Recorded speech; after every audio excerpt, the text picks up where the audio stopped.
நீ பயப்படாதே மகளே, நான் உனக்கு துணை நிற்கிறேன். உனக்கு உதவி செய்ய நான் இருக்கிறேன். நீ தனிமையா இல்ல என் மகனே, நீ தனிமையாக இல்லை, நான் உன்னோடு இருக்கிறேன். நீங்க தைரியமா சொல்லணும், ஐ எம் நாட் அலோன்.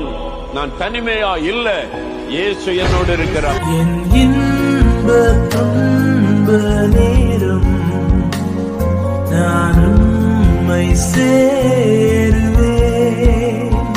நான் நம்பிடுவேன்,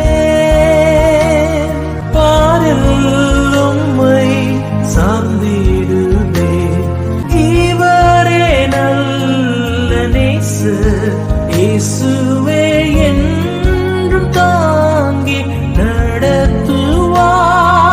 தீமைகள் சேதங்கள் நேராதென்னை காத்திடுவார். நான் நம்பிடும் நேசர் இயேசுவே. நான்